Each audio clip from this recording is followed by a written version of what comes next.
ሰላም ጤና ይስጥልን ተመልካቾቻችን ከአንከር ሚዲያ ዝግጅት ክፍል ያክብሮ ሰላምታችንን እናቀርባለን። ከፋኖ መንደር የተሰኘውን ዝግጅታችን ነው ይዘን የቀረብነው። የአማራ ፋኖ በተለያዩ አውደ ውጊያዎች ያደረጋቸውን ተጋድሎ በተለይም ባለፉት 3 ቀናት ያሉትን መረጃዎች ነው ይዘን የቀረብነው። ሰሞኑን በአማራ ክልል ጠንካራ ውጊያዎች እየተካሄዱ እንዳሉ ይታወቃል። በርካታ ኪሳራዎች የደረሱበት አገዛዙ ተጨማሪ ኃይሉን ወደ አማራ ክልል ወደ ትግራይ ለመላክ ከማሰልጠኛ ካምፖች እጩ ሰልጣኞችን በሺዎች በሚቆጠሩ አውቶቡሶች ለማጓጓዝ እየተዘጋጀ እንዳለም ነው የሚነገረው። እስቲ ከዚህን ጀምርና ያሉትን መረጃዎች እንካፈል። ምንድን ያለው አስገዳጅ በሆነ መልኩ የህዝብ ማመላለሻ አውቶቡሶች ታርጋቸው እየተነቀለ ወደ የማሰልጠኛ ካምፖች እየተወሰዱ ይገኛሉ። ወደ አንተ መጣለሁ። መሳይ ያመሰግናለሁ። እንግዲህ ዛሬ ሌሊት አካባቢ ነው የታጠቁ ኃይሎች በአዲስ አበባ ከተማ የሚገኙ ሁሉም የረጅም ርቀት ወይንም ሀገር አቋራጭ አውቶቡስ መናኸሪያዎች በርካታ ናቸው። እነዚህ መናኸሪያዎች ወደ 9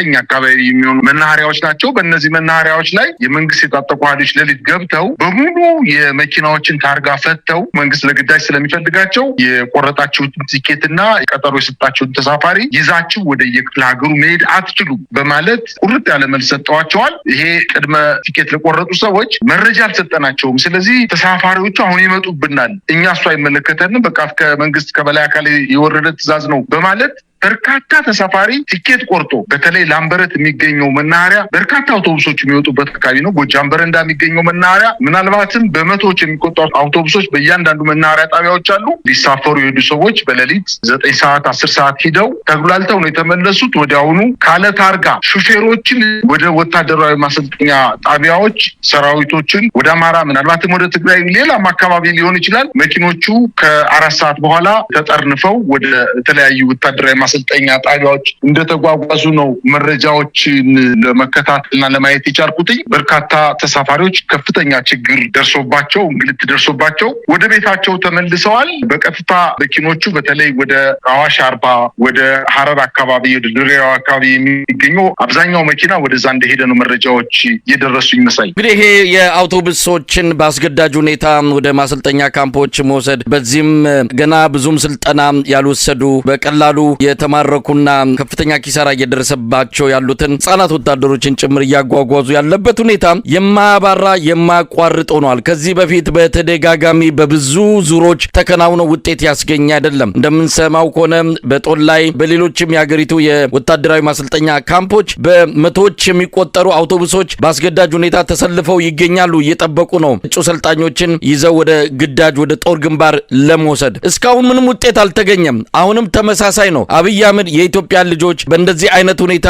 እልቂት ውስጥ እንዲገቡ አሁንም ከትላንት ስተቱ ሳይማር በሰፊው እየገፋበት ይገኛል። እንግዲህ በአማራ ክልልም ያለው ሁኔታ እያየን ነው። በየጊዜው መማረክ በየጊዜው መደምሰስ እድል ጣፋንታ ሆኗል የአብይ አህመድ ሰራዊት ጉዳይ። አሁን እነዚህ በአስገዳጅ ሁኔታ የሄዱት የአውቶቡስ አሽከርካሪዎችም ባለንብረቶችም ከፍተኛ ኪሳራ እየደረሰባቸው ይገኛሉ። አንዳንዱ ክፍያም አልተፈጸመላቸውም። መኪኖቻቸው ተበላሽተው ለጥገና እንኳን በማይሆኑበት ደረጃ ከጥቅም ውጭ ወጥተው አብዛኞቹ አውቶቡስ ባለንብረቶች በዚህ የተነሳ ለከፍተኛ የሆነ የጤንነት ችግር መዳረጋቸውና አንዳንዱ ራሱንም ያጠፋ እንዳለ ነው በቅርበት የምንሰማው። በብድርም ገንዘብም አጠራቅመው ጥሪታቸውን በዚህ አውቶቡስ ትራንስፖርት ላይ የተሰማሩ ባለሀብቶች በአሁን ሰዓት ምንም አይነት ስራ እየሰሩ አይደለም። አንድ አውቶቡስ ሄዶ ምናልባትም ከ2 እና 3 ወራት በኋላ ቆይቶ ሲመጣ ከፍተኛ የሆነ ብልሽት እየገጠመው ችግር ላይ እንደወደቁ ነው የሚነገረው። ኪሳራው በየአቅጣጫ ነው። ወታደሩ እየሄደበት ይሞታል፣ ባለሀብቱም እንደዚሁ በኪሳራ የተዳረገበት ሁኔታ ነው ያለው። ይሄ ሁሉ ለአብይ አህመድ ስልጣን ወንበር ማስጠበቂያ መሆኑ ነው ኪሳራውን የበለጠ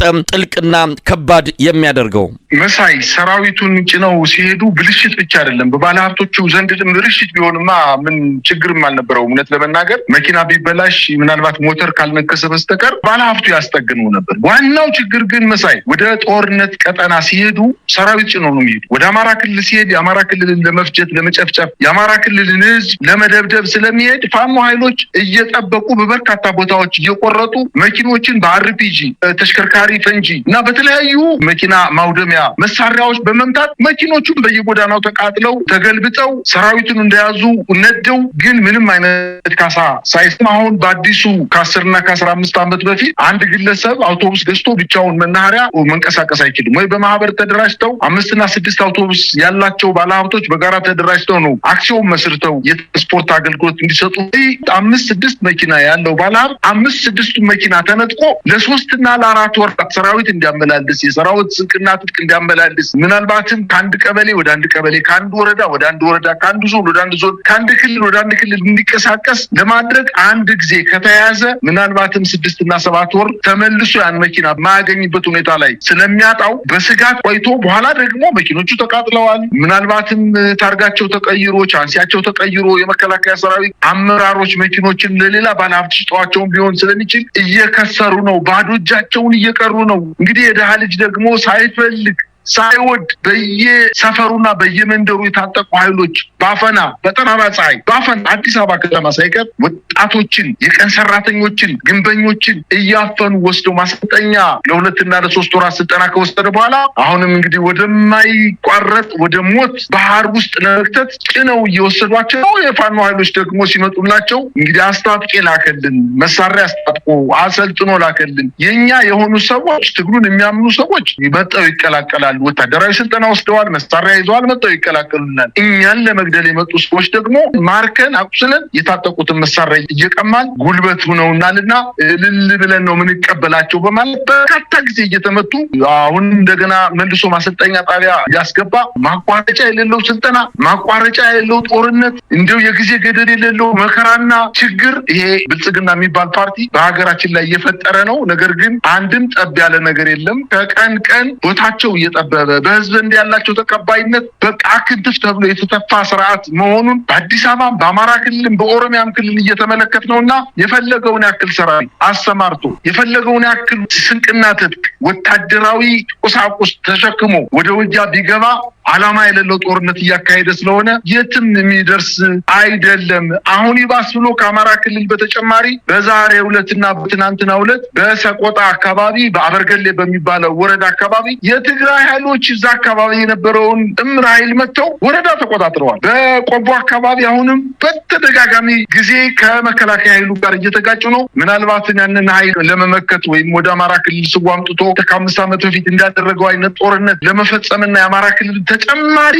ከሳራ እንዲደርስበት ለማድረግ ካላሰበ በስተቀር እኔ ስለምወድቅ የኢትዮጵያን ሕዝብ ይዤው ልውደቅ ለማለት ካልሆነ በስተቀር ይሄ ስርዓት ያሸንፋል ተብሎ በፍጹም አይገመትም። እነሱ እየተናገሩ ነው በበርካታ ሚዲያዎች ላይ አንሸነፍም፣ ሺህ ዓመት ብትዋጉ አታሸንፉንም፣ የትም አትደርሱም እያለ እያስለፈለፈው ነው የሚገኘው። እንግዲህ ውሃውን ምን ያጮዋል ቢባል ውስጡ ያለው ድንጋይ እንደሚባለው እየለፈለፉ ነው። የፋኖ ኃይሎች ደግሞ ትግላቸውን ቀጥለው በበርካታ አካባቢዎች ላይ ትልልቅ ድሎችን እያስመዘገቡ ነው የሚገኙት። መሳይ አሁን ኢትዮጵያ ውስጥ ያለው ሁኔታ ጦርነት ይቁም፣ ጦርነት ሀገሪቱን ወደ ለየለት ቀውስ ውስጥ ከቷታል የሚሉ ድምጾች በበረከቱበት አብይ አህመድ አሁንም የኢትዮጵያን ችግሮች መፍታት የሚችለው በኃይልና በጉልበት ነው ብሎ በዚህ ግትርነቱ ቀጥሏል። በጎን ምርጫ አካሄዳለሁ፣ በዚህ በኩል ጦርነት፣ በዛ በኩል መላቅጡ የጠፋበት ከባድ አጣብቂኝ ውስጥ ነው ኢትዮጵያን የከተታት። ሁኔታው እየከበደ እንደመጣ እያወቀ የዓለም ሁኔታ እየተቀየረ ነው። የመካከለኛው ምስራቅ ቀውስ ለአብይ አህመድ ይዞ የመጣው ብዙ መልካም ያልሆኑ ነገሮች እንዳሉ ይታወቃል። የአሜሪካን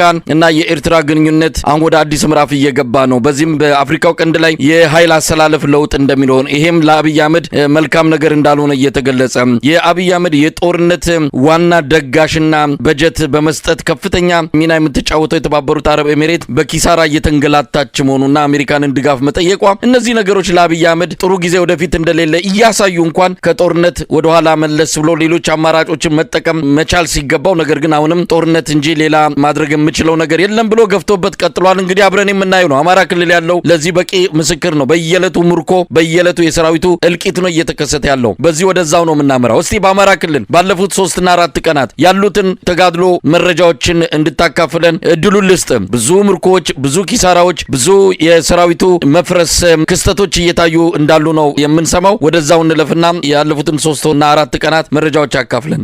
አመሰግናለሁ። እንደው ከዛ በፊት ለአንድ ደቂቃ በአማራ ክልል ላይ አገዛዙ መድፎችን፣ ታንኮችን፣ ድሮኖችን፣ ሚጎችን፣ ሄሊኮፕተሮችን ዘመናዊ ያለውን አየር ወለድ ኮማንዶ አሰልፎ አጠቃላይ ሀገሪቱን ጦር ሰራዊት በአማራ ክልል አስገብቶ ያው እየተመለከትነው ነው። እየተሸነፈ እየተዝረከረከ ነው እየወጣ ያለው። ስርዓቱ ተሸንፏል። በአማራ ክልል ብቻ አይደለም፣ አጠቃላይ በፌዴራል ደረጃ ስርዓቱ የሚይዘው የሚጨብጠውን አጦ ድንጋጤ ውስጥ ነው ያለው። በዚህ አማካኝነት ስለደነገጡ ነው እኮ የአማራ ክልልን ህዝብ በየወረዳው በተለይ ተቆጣጥሮ በሚገኙት ከተሞች ላይ ህዝቡን ሰብስበው ጡቤ፣ መጥረቢያ፣ አንካሴ ብረታ ብረት ቁሳቁስ ይዘ ይሄንን የፋኖ ኃይል ተዋጋ ከኛ ጋር ሆነ አለዚያ ታልቃለህ እያለ የጦር ጀነራሎች የብልጽግና የአማራ ክልል ምስለኔ አስተዳደር ከጦር ጀነራሎች ጋር ሆነው መሸነፋቸውን ብልጽጎ እየነገሯቸው ነው። ይህን ሁሉ ሰራዊት ይዞ 11 እዝ ይዞ እየተንቀሳቀሰ በአማራ ክልል ሰራዊቱን አስገብቶ እየተንቀሳቀሰ ያለ ኃይል ህዝቡን ደግሞ እንደገና አሰልፎ ብረትና አንካሴ በመጥረቢያ ይዘህ ታገል፣ ፋኖን አስወግድ፣ ከኛ ጋር ሆነ ታገል ማለት ይህ የመሸነፍ አንደኛው መገለጫ ነው። ስለዚህ የትም አይደርስም። ነገር ግን የፋኖ ኃይሎች አሁንም በየቀኑ ማለት በሚያስችል ደረጃ ምናልባት ኢትዮጵያ በተለያየ አጀንዳ በተለይ በቴዲ አፍሮ አጀንዳ መንግስት እየፈጸመ ያለውን አጠቃላይ በደል ትኩረቱ ወደዚህ ስለመለሰ እንጂ በአማራ ክልል እየተደረገ ያለው ጀግንነትና ጀብዶ በየቀኑ ብቻ አይደለም፣ በየደቂቃው የሚዘገብ የሚያልቅ አይደለም። በጣም በርካታ ድሎች ነው እየተገኙ የሚገኙት። በሰሜን ወሎ ዞን በጋዙ ወረዳ ስታይሽ በምትባል ከተማ የአማራ ፋኖ ብሔራዊ ንቅናቄ ወሎ ቤት አማራ ሚኒሊክ ዕዝ 106ኛ ኮር 34ኛ ክፍለ ጦር ከትናንት ጀምሮ ነው ውጊያ እያደረገ ያለው። እንግዲህ ከትናንት ጀምሮ ዛሬ ድረስ የዘለቀ ውጊያ እየተደረገ ነው። በተለይ በአራት አቅጣጫ ከላስታ፣ ከኩልመስ፣ ስታይሽ እና በጋሸን አካባቢ ውጊያው በሰፊው ተጣጥፎ ቀጥሏል። ስታይሽ ከተማን የፋኖ ኃይሎች ወደ ከተማ ዘልቀው በመግባት የአገዛዙን ጦር ተሸንፎ 2 ምሽጎችን ለቆ ለከተማ ቢሸሽም ተከታትለው ወደ ስታይሽ ከተማ በመግባት ጉዳት አድርሰውበታል። የፋኖ ቤተሰብ ናቸው ተብሎ በፖሊስ ጣቢያ ተይዘው የነበሩ የፋኖ ደጋፊና ቤተሰብ የተባሉ የአካባቢ ነዋሪዎች የፋኖ ኃይሎችን የፖሊስ ጣቢያውን በመስበር አስፈትተዋቸዋል። የጦር መሳሪያዎችም እንዲሁ በመጋዘን ውስጥ ተገንቶ ይዘዋል። ጦርነቱ እንደቀጠለ ነው። በተለይ ወደ ላስታ የተስፋፋው ጦርነት ከሰሞኑ በዚህ 5 እና 6 ቀናት ውስጥ የተደረገው ውጊያ ተንታ ወረዳ ላይ የፋኖ ኃይሎች በአገዛዙ ጦር ላይ ጥቃት ፈጽሞ ድል ማግኘታቸውን ተከትሎ ይህንን ድል መልሶ ለመቀልበስ የተነጠቀውን ቦታ ለማስለቀቅ የሚኒሊክ ዕዝ ልጅ ኢያሱ ኮር 23ኛ ክፍለ ጦርን ለመክበብ በድጋሜ በ5 አቅጣጫ ስምሪት በመስጠት ውጊያ መክፈቱ ታውቋል። ነገር ግን ቦሮቦር እና ደበቅ ወደ ተባለ ቦታ 1 ክፍለ ጦር አሰማርቷል። ከድላንታ የመጣው ዛሬ ደግሞ ተሬ አካባቢ ላይ መከላከል ገጥሞት ተመልሶ ወደ መጣበት ወደ ድላንታ ወረዳ እንዲመለስ አድርገውታል። ከተንታ የመጣው ደግሞ በዙ 23 በበርካታ ሞርተሮች ታጅቦ ሰራዊት አባላትን ይዞ ውጊያ የከፈተ ሲሆን በረበር በተባለ ቦታ ተቆርጦ በፋኖ ኃይሎች እየተመታ ሲሆን ቢያንስ በዚህ በረበር በተባለ ቦታ 1 ሻምበል ጦር የሚሆን አብዛኛው ሰራዊቱ ተደምስሶ በርካቶቹ ደግሞ ተበታትነው መሸሸታቸውን ነው መረጃዎች እያመላከቱ የሚገኙት። አሁንም ውጊያው ኩልመስክና ዳቦ ከተባሉ ከተሞች ላይ እየተካሄደ ሲሆን በተለይ ላስታ፣ ግዳን፣ መቂት እና ጋሸና ከተማ ዙሪያ በአገዛዙ ጦርና በፋኖ ኃይሎች መካከል የታገዘ ከባድ ጦርነት እየተደረገ